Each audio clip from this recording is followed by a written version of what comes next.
Good morning. We're going to do the daily Tanya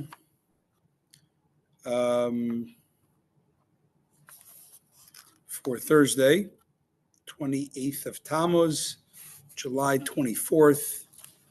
And we start chapter 11.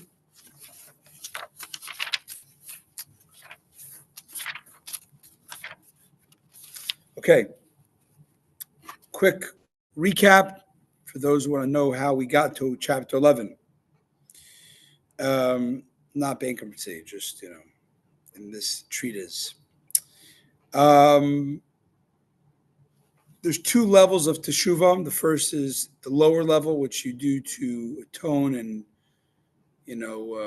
acknowledge any sins that cause your ego to block out God.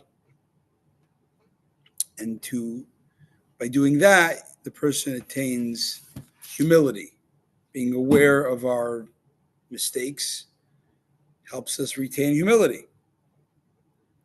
At the same time, it says in the Talmud, you also have to worship God with joy.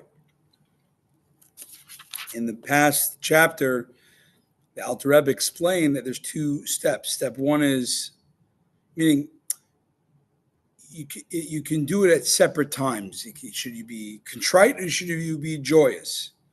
He says both.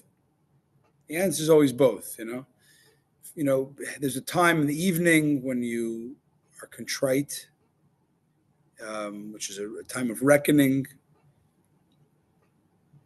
In general, the fact that we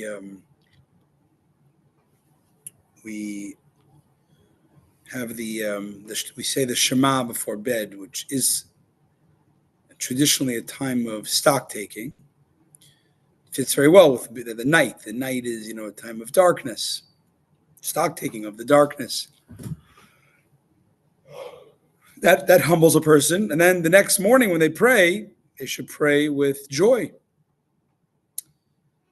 Now, today's Tanya says, how can a person be kind of contrite because of their sins and at the same time be very joyous? It says, not a problem. We dealt with this in Tanya already in chapter 34, that the story about the great Rabbi Shimon Bar Yochai and his son Rabbi Elazar. Rabbi Shimon Bar Yochai is the author of the Zohar. He was a big mystic in the Talmudic times. And his son, Rabbi Elazar, was was a close student of his father. One time, the father was teaching the son the mystical secrets, insights into the destruction of the Holy Temple, which I believe they had lived through, or they lived through the generation before them. It wasn't more than 100 years before. And he was explaining the mystical, Kabbalistic insights of what destruction means, what it does to the cosmos. God is in exile, the soul's in exile. So it says at that time, his son, who was hearing this for the first time, was on one hand, was heartbroken from hearing about, it wasn't just the destruction of the temple of bricks and stones. It was cracks in the whole system, and it caused a certain concealment of God and all that. So he's heartbroken of understanding the depth of how sad it was. On the other hand, he was very happy because he was inducted to the secrets of the Torah.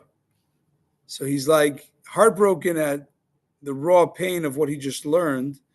And on the other hand, he's happy, he's joyous that he's learning the deepest parts of Torah, right? Kabbalah of the destruction of the temple is very joyous. It's not joyous stuff, but understanding the truth is very joyous. And he says he did it both at once. You can have two opposite emotions from two different causes. So in other words, you could be humble and contrite because of your past mistakes. at the same time very joyous about that you're getting a chance to reconnect with God all over again.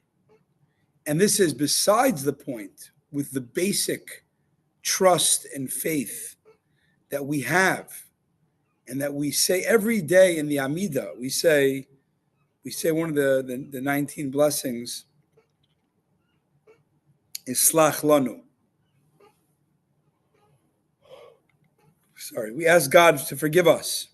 We end the blessing with, blessed are you, Lord, who is gracious, who pardons abundantly. So we start off asking, please forgive. And then we say, blessed are you, God, who will forgive. How can you categorically say God forgives, God will forgive? Because it's a basic in Judaism. You don't, even if someone wrongs another person, they hurt another person, and the person comes to them later and forgives and makes atonement and whatever, it's money, let's say it's physical harm. If a person is truly contrite, the person is supposed to forgive. The victim should forgive. So for sure, God is not cruel and doesn't not forgive. If a person is requesting 3 times a day in the Amidah, please forgive us, for sure God's going to forgive you if you know what you're saying and actually feel remorseful. So that joy is very, very real, meaning it sounds to me, and this is bolstered from statements the Rabbi made, is that our generation, it's always a combination of a Jew has to have a combination of kind of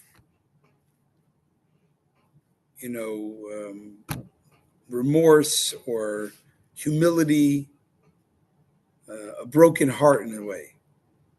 A Jew is to have a broken heart and to have a very happy heart, a very joyous heart. It seems to me, it's saying here is that the joy should outweigh the brokenness, because the joy comes from your connection to God, and that God surely wants to connect with you more and more, as much as you want to. So that is today's Tanya, and